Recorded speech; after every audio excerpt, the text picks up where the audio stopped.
nemmeeku ne kumba am ndey ak kumba amul ndey dafa am ci doxalinu yenn ci Sénégal wante tamit ci wàllum tasum xibaar dafa mel ni waa bitim réew daal moom la Macky Sall gën a jox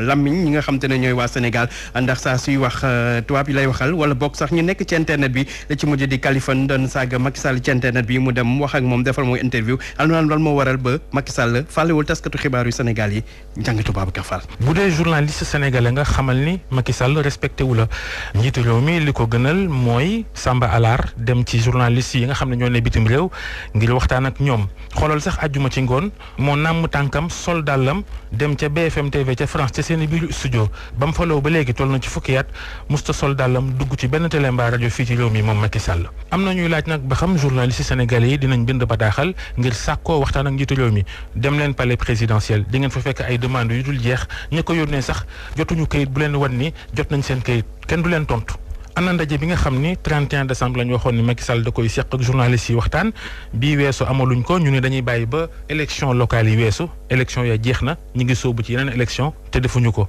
ndaje amul kenn waxatu ci lu ci jëm. Macky Sall ak ñi mu àndal respecté wuñ journalistes yi président Sénégal kay fan ngay xamee ne ñàkkal na fayda journaliste Sénégal ba noppi du wax ak ñoom tubaab yi lay waxal. li ci gën a garaaw nag mooy mu jox interview benn waay joo xam ni moom la ñuy wax influenceur tudd Kaliphone nekk ci internet bi saagakat bu mag boo xam ni moom mii Macky Sall amul xeetu saaga bu mu ko saagawul foo saaga gën a ñaaw saaga na ko Macky Sall mu dem France ànd ak waa ji di lëngoog moom di waxtaan ak moom ba koy defal interview te moo ne Macky Sall mii bu ngeen seetloo saa yu wax ci réseaux sociaux yi ne li ci am jaaduwul saaga yeeg xaste yi jaaduwul muy lëngoog saagakat boobu moo tax. lii yoon fi ñu toll nii mooy ginnaaw moom ki ko doon saaga mi ngi lëngoog moom député Abdou Bara Dolly Mbacké dañ ko war a génnee ci koso bi looloo jaadu ca loola ba tey gis ngeen communiqué bi ministre de la justice génne keroog ne way moom moo wax procureur mu jàppalu kii di Bara Dolly jëlee fii nag def ko coupe di ko yëkkati ca kaw est-ce que ministre de la justice soxla woon na génnee dënnam ngir def loola